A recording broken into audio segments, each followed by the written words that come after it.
Indo-British Advanced Pain Clinic, నొప్పిమాయం surgery దూరం. For appointments 9155515563. ఆయన యందు మనసుండడం అలవాటైపోయిన వాడెవరో ఆయనను ఈశ్వరుణ్ణి చేరకుండా ఆపగలిగినది లేదు. అందుకే దాని విషయంలో ఒక విచిత్రమైనటువంటి మాట చెప్తుంటారు. ఆఖరికి భగవంతుని యందు ఐక్యమైపోయే స్థితిలో కూడా భక్తి యొక్క దార్ఢ్యం ఎలా ఉంటుందంటేట, ఇంకా భగవత్ సేవ ఎందే ప్రీతి పొందుంటుందిట. అయ్యో చూడండి, దానికి నేను మీకు ఒక ఉదాహరణ చెప్పాలంటే, నాకు కూతురుంది, కొడుకున్నాడు. నా కూతుర్ని నేను ఎంతో ప్రేమగా పెంచి పెద్ద చేశాను, చదివించాను. దానికి పెళ్లి సంబంధం నేనే చూశాను. యోగ్యమైన వరుడు, మంచి కుటుంబం అని దానికి పెళ్లి చెయ్యాలని అబ్బో చాలా కష్టపడ్డాను. నేను కట్టుకున్న ఇల్లు ఒకటి అమ్మేశాను. పెద్దాపురం నాకున్నది ఆ ఇల్లు ఒక్కటే, అది అమ్మేశాను. ఇప్పుడు వేరే ఇల్లు కట్టుకున్నాను అనుకోండి కాకినాడలో. ఆ ఇల్లు అమ్మేశాను. ఆ డబ్బు పెట్టి ఎంతో బాగా పెళ్లి చెయ్యాలని ఎంతో తాపత్రయపడి దానికి నిజంగా అంత బాగా పెళ్లి చేసి కన్యాదానం చేసేసి ఇంటికొచ్చి బావురుమని ఇచ్చాను పూజామందిరంలో. అయ్యో నా కూతురు వెళ్ళిపోతోంది అత్తారింటికని. నేనే కదా కూతురికి పెళ్లి సంబంధం చూసింది, నేనే కదా అవన్నీ చేసింది, మరి కూతురు వెళ్ళిపోతోందని ఏడుపు ఏమిటి అంటే, ఎంత నేననుకుని ఇచ్చేస్తున్నా కూతురు నా ఇంట్లోంచి వెళ్ళిపోతోందని ఏడిచినట్టు భగవంతుని యొక్క భక్తిట మోక్షాన్ని కూడా ఒక స్థితిలో అమ్మో ఆయన ఎందుకు కలిసిపోవడమేనా, ఆయన్ని సేవించడానికి ఇంక అవకాశం ఉంటుందా అంటుంది. భక్తి యొక్క దార్ఢ్యం అలా ఉంటుంది. దానికి సుప్రభాతంలో ఒక విచిత్రమైన శ్లోకం ఉంటుంది, నేను ఇప్పుడు చదువుతుంటాను. అందులో ఆ శ్లోకంలో ఒక మాట అంటారు. అందులో స్వామివారిని స్వర్గాపవర్గ నిరపేక్ష నిజాంతరంగా కల్పాగమా కలనయా కులతాం లభంతే శ్రీవేంకటాచలపతే తవ సుప్రభాతం అంటారు. స్వర్గాపవర్గ నిరపేక్ష నిజాంతరంగా తద్గోపురాగ్రశిఖరాణి నిరీక్షమాణా. స్వర్గము అపవర్గము, ఉత్తమలోక ప్రాప్తి, మోక్షము ఏమిస్తున్నా కూడాట వెళ్ళిపోతూ వెళ్ళిపోతూ ఆనందనిలయ విమానం చూసి అవన్నీ మా కొద్ది ఇక్కడ ఉంటామంటారట. అంటే భక్తి యొక్క తాత్పర్యం అలా ఉంటుంది. ఆ మనసు భజించి సేవించడానికి అలవాటు పడిపోయిన వాడు పతనం అయ్యేటట్టుగా చూడగలిగినది లోకంలో ఉంటుందా? వాడికి ఆకాశం అడ్డం కాదు, పాతాళం అడ్డం కాదు. పైకి వెళ్ళేవాడికి పాతాళం అడ్డం ఏమిటి? ఎవరికైనా పైకి ఎడుతుంటే ఆకాశం అడ్డం అవ్వాలి, ఇంకోటి అడ్డం అవ్వాలి. పాతాళం అడ్డం ఎలా అవుతుందంటే, కింద పడితే పాతాళం అడ్డం అవుతుంది. బాగా కింద పడిపోదాం అనుకున్నానండి, నాకు పాతాళ లోకం అడ్డొచ్చింది అనాలి. ఈశ్వరుణ్ణి చేరాలనుకున్నవాడు పైకి ఎడతాడు కానీ కిందకి ఎడతాడా? అంటే ఒకవేళ ఓ తప్పు చేసి కిందకి వెళ్ళిపోయినా ఈశ్వరుడు వాడిని ఏం బాధ పెట్టడు. వాడిని మళ్ళీ పైకెత్తే పూచి ఆయనే తీసుకుని పైకెత్తుతాడు. అందుకని పాతాళం అవడం అవదు, కింద పడ్డా కూడా వాడికి అంత కింద పడ్డా అంత పైకి ఎక్కుతాడు. దానికి ఉందా అంటే ఉంది. ఉదాహరణ బలిచక్రవర్తే ఉన్నాడు. అంత ఇంద్రుణ్ణి గెలుద్దామనుకున్నవాడు గెలవలేక గురువుగారిని శుక్రాచార్యుల వారిని పట్టుకుని విశ్వజిత్ యాగం చేసి అగ్నిహోత్రంలోంచి బంగారు రథం, గుర్రాలు, గొప్ప గొడుగు, అక్షయబాణ తూణీరాలు, ధనస్సు అన్నీ పొంది ఇంద్రుణ్ణి ఓడించి అంత గొప్పవాడైతే ఇంద్రుడు బృహస్పతి దగ్గరికి వెళ్ళాడు. ఆయన గురువుగారు శుక్రాచార్యుల వారిని ఆశ్రయించాడు. నేను మా గురువుగారు మీ దగ్గరికి వచ్చాను, నేను ఎలా ఓడించాలి బలిచక్రవర్తిని అడిగాడు. నేనా శుక్రుడా వదిలేయి, గురువుల అనుగ్రహం పొందిన వాణ్ణి పాడు చెయ్యగలిగిన వాడు ఉండడు. బలమునవానికి వృద్ధి వచ్చే గురువుగారి మాటల వల్ల వృద్ధిలోకి వచ్చాడు. వారి పాటింపకిక మీద వాడి చెడును. ఒకనాడు గురువుగారి మాట వినడవు, అప్పుడు పాడైపోతాడు. అప్పటి వరకు నువ్వు ఎదురు చూడంతే. గురువుగారి మాట వినకుండా ఎప్పుడు ఉంటాడో అప్పటి వరకు ఎదురు చూస్తూ ఉండన్నాడు. గురువుగారి మాట వినకుండా చేయగలిగిన వాడెవరు? ఆ తెలివితేటలు ఒక్క విష్ణువే. అందుకే ఆయన వామనమూర్తిగా వచ్చాడు. వచ్చి 3 అడుగులు చాలన్నాడు. 3 అడుగులు ఏమిట్రా బాబు, నేను మహారాజుని, నువ్వు ఏమైనా అడుగు, గొడుగు, ఆఖరికి నీకు నేను ఏవైనా పెద్ద పెద్దవి ఇస్తాను తప్ప ఇది ఎక్కడి ప్రారంధం, నువ్వేమో 3 అడుగుల నేల ఇమ్మంటా ఏమిటి, 3 అడుగుల నేల అడక్కు, ఇంకేమైనా అడుగని పాపం ఎన్ని అడిగాడు. వరచేలములో, మాడలో, ఫలములో, వన్యంబులో, గోవులో, హరులో, రత్నములో, రథములో, విభృష్ణాన్నమో, కన్యలో, కరులో, కాంచనమో, నికేతనములో, భూములో, ధరణీఖండమో కాక ఏమడిగేదో ధాత్రి సురేంద్రోత్తమ, ఏం కావాలో అడుగన్నాడు. అబ్బెబ్బే ఒంటివాడ నాకు 1-2 మేరయిమ్ము సొమ్ము మేరయొల్ల కోర్కె తీర బ్రహ్మ కూకటి ముట్టెద దానకుతుక సాంద్ర దానవేంద్ర, నేను ఒంటివాణ్ణి, నాకు 1-2 3 అడుగులు ఇయ్యి అన్నాడు. 2 అడుగులతో భూమి ఆకాశాలు కొలిచి 1 అడుగు బలిచక్రవర్తి తల మీద పెడతాడు. 1-2 అన్నాడు, 3 అడుగులు అనలేదు. ఇమ్మన్నాడు. ఇస్తానన్నాడు. ఇస్తానంటే శుక్రాచార్యులు వారు పరిగెత్తుకొచ్చారు. ఒరే నాయన, వచ్చినవాడు విష్ణువురా, ఇవ్వకు పాడైపోతామన్నారు. విష్ణువు అయితే మాత్రం నాకు పట్టిన గొప్పతనం ఎవరికి పట్టింది?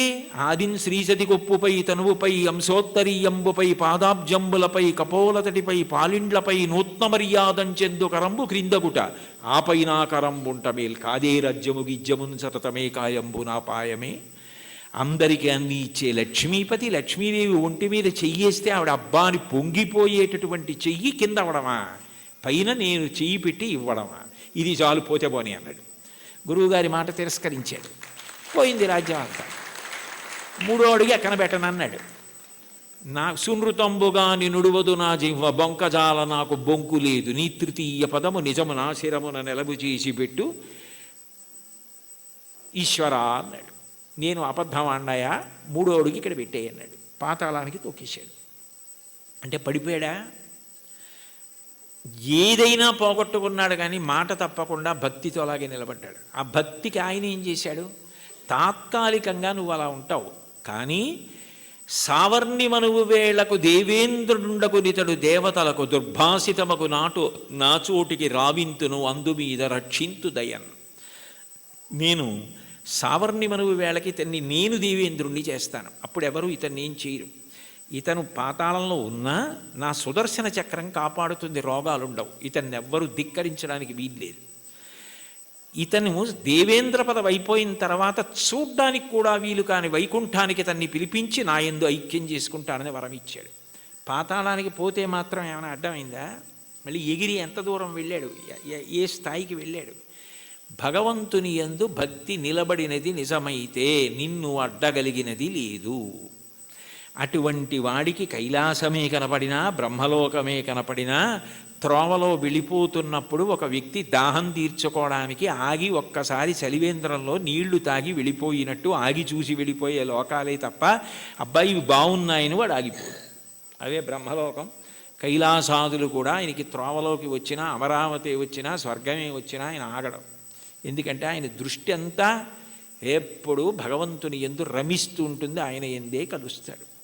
దానికి కావలసినది సద్గురు బోధ అంటారు. చెప్పకుండా చెప్పడం, అన్యాపదేశోపదేశము అని పైకి చెప్పకుండా చెప్పడం. నేర్చుకోవలసినది ఏమిటంటే ఎప్పుడూ భగవంతుణ్ణి స్మరించగలిగినటువంటి మనసుని నీలో నువ్వే పెంపొందించుకో. ఉద్ధరేణ ఆత్మనాత్మానం ఆత్మానవసాదయేత్ ఆత్మైవరాత్మనా బంధు ఆత్మైవ రిపురాత్మన. నిన్ను నువ్వు ఉద్ధరించుకోవాలి. నీకు ఆకలిస్తే నువ్వు అన్నం తినాలి, నీకు నిద్ర వస్తే నువ్వు నిద్రపోవాలి, నిన్ను నువ్వు ఉద్ధరించుకోవాలి. నీకు నువ్వే మిత్రుడు, నీకు నువ్వే శత్రువు. నీ మనసు లౌకిక విషయముల యందు మాత్రమే అనురక్తమైతే నిన్ను బాగు చేయగలిగిన వాడు ఎవ్వరూ ఉండడు. నీ మనసు భగవంతుని యందు రమించడం అలవాటైతే నిన్ను ఎవ్వరూ ఉద్ధరించక్కర్లేదు. అది నీ అంత నువ్వుగా ఆ భక్తికి ముహూర్తాలు ఉండవు. వచ్చే ఏకాదశి నుంచి భక్తిగా ఉంటానండి అంటే అదేమైనా శంకుస్థాపన, గృహప్రవేశమా? భక్తిగా ఉండడం అన్నది మనసులో భగవంతుని యొక్క చింతన చేత వస్తుంది. ఎంతటి మహోపకారి అన్న భావన అది కలిగితే ఆయన ఆరాధన యందు లౌల్యము కలుగుతుంది. ఎప్పుడెప్పుడు ఆరాధిస్తానా, ఎప్పుడు కాళ్ళు కడుగుతానా, ఎప్పుడు అర్ఘ్యం ఇస్తానా, ఎప్పుడు ఆచమనీయం ఇస్తానా అని మనసు కొట్టుకుపోతుంది. అర్చాలౌల్యా సంతతం చంద్రమౌళే పౌనఃపుణ్యం విష్ణునాంనాంచ పాఠ ఏకం చాసౌ బోధతే దేవతానాం అంటారు మహాస్వామి వారి గురించి. అటువంటి స్థితి కలుగుతుంది. కాబట్టి అటువంటి వాడికి ప్రతిబంధకమేది, ఆపగలిగినది ఇది, అది నేర్చుకో అని చెప్పడం అన్యాపదేశం, ఉపదేశం. అంత గొప్ప కీర్తన. భాగవతోత్తములై భగవంతుడిని చేసిన స్తుతి పాఠాలలో కూడా ఇటువంటివి పద్యాలు, శ్లోకాలు కనపడుతూ ఉంటాయి. ఈ కీర్తనకి సంబంధించినంత వరకు ఎదురుగుండా ఉన్నటువంటి వెంకటేశ్వరుణ్ణి, తిరుమలలో విరాజమానుడైన వెంకటేశ్వర స్వామి వారి ఎదుట నిలబడి, అది కేవలం ప్రతిమ అన్న భావన కాకుండా ఆయన వెంకటేశ్వరుడే, ఆయన సాక్షాత్తు శ్రీమన్నారాయణుడే అన్న భావనతో అన్నమాచార్యుల వారు మాట్లాడుతున్నటువంటి కీర్తన. అంటే యద్భావం తద్భవతి. అసలు ముందు మనం ఆరాధన చేసే మూర్తి అది విగ్రహం కాదు, అది పరమాత్మ అన్న భావన మనకుంటే పరమాత్మగానే ప్రతిస్పందిస్తాడు. వెంకటేశ్వరుణ్ణి దర్శించినటువంటి అన్నమాచార్యుల వారు ఆయన సాక్షాత్ శ్రీ మహావిష్ణువే అన్న ఉద్దేశ్యంతో ఆయనతో మాట్లాడుతున్న కీర్తన. అందుకే నేను నువ్వు నన్ను చూచి నువ్వు అన్న మాటలతో ఆయనతో మాట్లాడుతున్న సంబోధనతో ప్రారంభమైంది. అందులో అంటారు, నన్ను చూచి హరి నువ్వు నవ్వకుండేవా. నన్ను చూసి నువ్వు నవ్వకుండా ఉండలేవు, నాకు అర్థమైంది. అయితే నవ్వడం అనేటటువంటి మాటలో పరిహాసం చేయడం ఒక ఎత్తు. అంటే నువ్వు చేసేది తప్పు, నువ్వు చేసేది సరైన పని కాదు, అయోగ్యమైనది, అనౌచిత్యమైనది అన్నప్పుడు పరిహాసాస్పదంగా ఆయన నవ్వడం వేరు. వెంకటేశ్వరుడి నవ్వు శుచిస్మిత. రామాయణంలో అంటారే, తృణమంతరత కృత్వా ప్రత్యువాచ శుచిస్మిత అంటారు. ఒక కన్నతల్లి పసిబిడ్డడి యొక్క అమాయకత్వానికి ఎంత శుద్ధమైన నవ్వు నవ్వుతుందో, ఎంత పవిత్రమైన నవ్వు నవ్వుతుందో, భగవంతుని యొక్క నవ్వు అంత పవిత్రంగా ఉంటుంది మనం చేసే అమాయకపు పనులు చూసి. తల్లి ఏదో వేడిగా ఉన్నటువంటి పాయస పాత్ర అక్కడ ఉంటే పిల్లవాడు వెళ్ళి నేను తినేస్తానని పాయస పాత్రలో చెయ్యి పెట్టబోతే, నువ్వు తినలేవురా, అది చాలా వేడిగా ఉంది, నేను చల్లారి పెట్టి పెడతానని చెప్పి ఎంతో ప్రేమగా నవ్వి వాడిని దూరంగా పెట్టి ఉప్పుని ఊది చిన్న చిన్న ముద్దలు వాడి నోట్లో ఎంత ప్రేమతో తినిపిస్తుందో అంత ప్రేమతో నవ్వుతాట భగవంతుడు. అందుకని భగవంతుని యొక్క నవ్వు శుచిస్మిత, మందహాసం, చిన్న నవ్వు నవ్వుతాడు అని. అందుకని మూకశంకర్లు మందస్మిత శతకం చేశారు. 100 శ్లోకములు ఆయన నవ్వు మీద చేశారు, అమ్మవారి నవ్వు మీద. అటువంటి భగవంతుడు దేనికి నవ్వుతున్నాడు అన్నమాచార్యుల వారిని చూసి అంటే, ఆయన నేను ఈ మార్గం పట్టుకున్నాను కాబట్టి నేను తరిస్తాను అని అనుకుంటున్న వాళ్ళని చూసి నవ్వుతాట. ఎందుకని అంటే, ఏ మార్గం మీరు పట్టుకున్నా అది ఎక్కడ వరకు తీసుకెళ్ళగలదు అంటే భగవంతుడు ఉన్న చోటుకి తీసుకెళ్ళగలదు, భగవద్ దర్శనం చేయించలేదు. మీకు అదేదో నేను గొప్ప కోసం చెప్పట్లేదు, ఉదాహరణ మీకు బాగా పట్టుకోవడానికి చెప్తున్నాను. మీకు నన్ను చూడాలి అని అనిపించింది అనుకోండి, ఆయన ఎక్కడ ఉంటారండి అని అడుగుతారు. ఏదో పలానా చోట ఉంటారండి అని చెప్పారనుకోండి, మీరు అక్కడికి రాగలరు. కానీ తలుపు తీసి మా అబ్బాయి ఇవాళ ఆయన ఎవరిని చూడాలనుకోవట్లేదండి, ఆయన ఏదో చదువుకుంటున్నారు, నేను ఎవరిని చూడనని చెప్పారు అన్నారనుకోండి, మీరు చూడగలరా నన్ను? సాధ్యం కాదు. కానీ ఎవర్రా అని నేను అడిగాను అనుకోండి, వాడు వచ్చి నాకు ఏదో చెప్పాడు అనుకోండి, సరే ఉండు 5 నిమిషాలు చూసి వస్తాను అని నేను వచ్చాను అనుకోండి, నేను మిమ్మల్ని చూడాలని వస్తే మీరు నన్ను చూడగలరు తప్ప, మీరు చూడాలని వస్తే నా చేత మీరు చూడబడలేరు, మీరు నన్ను చూడలేరు. మీరు నన్ను చూడడం మీ చేతిలో లేదు, నా చేతిలో ఉంది. ఇంత చిన్న విషయమే అలా ఉంటే భగవద్ దర్శనం, భగవద్ అనుభవం మనం పట్టుకున్న మార్గం వల్ల ఫలితంగా వస్తుంది. అదేనా కర్మ అయితే ఈ కర్మ చేస్తే ఈ ఫలితం వస్తుంది అని చెప్పచ్చు. అబ్బాయి నువ్వు ఈ పొలాన్ని దున్నవయ్యా, విత్తనాలు వెయ్యి, ఇలా నీరు పెట్టు, మొక్కలు వస్తాయి అని చెప్పచ్చు. భగవన్మార్గంలో నీవు ఈ మార్గాన్ని పట్టుకుంటే నీకు తప్పకుండా భగవద్ దర్శనం అయిపోతుంది, మోక్షం పొందగలవు అనుకుంటే అందులో ఎప్పుడూ 2 అంగుళాలు తక్కువ వస్తుంది. నేను చేస్తున్నాను కర్తృత్వం, దాని చేత ఈ ఫలితం వస్తుంది ఒక ఆశ. ఈ 2 మనసులో ఉండి పాటించిన ఏ పద్ధతి కూడా భగవంతుణ్ణి పూర్తిగా చేరనివ్వదు. అదే భాగవతంలో ఉలూకల బంధనం. యశోద ఎంత ప్రయత్నించి కృష్ణుడి బొజ్జ కట్టేద్దామని తజ్జనని లోగిటంగల రజ్జు పరంపరల తేవంగా ఆ బొజ్జ తిరిగి రాదయ్యే జగజ్జాలములున్న బొజ్జ కట్టందరమే. ఇన్ని తాళ్ళొచ్చి ముళ్ళేసి చుట్టూ తిప్పినా 2 అంగుళాలు తక్కువ వస్తూనే ఉంది. ఏమిటి 2 అంగుళాలే తక్కువ వస్తుంది, ఇన్ని తాళ్ళు ముడేసి పొట్ట చుట్టూ తిప్పినా పొట్టకి తక్కువ అవ్వకూడదు కదా, ఎన్ని తాళ్ళు కలిపి ముడేసినా 2 అంగుళాలే తక్కువ అన్న ఆలోచన ఆవిడికి రాలేదు. ఆవిడ మరిచిపోయింది. ఆవిడ ఇందులో నిమగ్నమైపోయిందంటే ఆయన కడదాం అనుకుంది అంతే. అప్పుడు ఆయన కట్టబడ్డాడు. మీరు జాగ్రత్తగా తెలుసుకోవాలి, ఆవిడ కట్టలేదు. అందుకే వడల చెమటలగయ నొత్తరీయముజార తురుముకున్న విరులు జారిరాల కట్టరాని తనను కట్టెదనని చింత కట్టుకున్న తల్లి కరుణ చూచి చిక్కడు సిరికౌగిటిలో చిక్కడు సనకాది యోగి చిత్తాబ్జములన్ చిక్కడు శృతిలతి కావళి చిక్కెనతడు లీల తల్లి చేతన్ రోలన్. ఆయన వేదమంత్రాలకి దొరకడు, ఆయన లక్ష్మీదేవి కౌగిటికి దొరకడు, ఆయన సనకసనందనాథుల మనస్సులో ఎందు దొరకడు. కానీ ఆయన దొరికిపోయాడు యశోదకి. ఎందుకు దొరికిపోయాడు అంటే ఆమె ఎందుకు చేస్తోందన్నది ఆమె మరిచిపోయి ఆయన ఆయనని కట్టడం అన్న దాంట్లో 2 అంగుళాలు తక్కువ వచ్చాయన్నది ఆవిడ మరిచిపోయినప్పుడు కట్టబడ్డాడు. నేను ఇది చేస్తున్నాను, ఈ మార్గం పట్టుకున్నాను, దీనివలన ఇది కలుగుతుందని నువ్వు మరిచిపోయి ఆనందంతో అది చేసినప్పుడు ఆయన నీ చేత బంధింపబడతాడు. అదే మహాభారతంలో సహదేవుడు కట్టడం, అదే భాగవతంలో యశోద కట్టడం.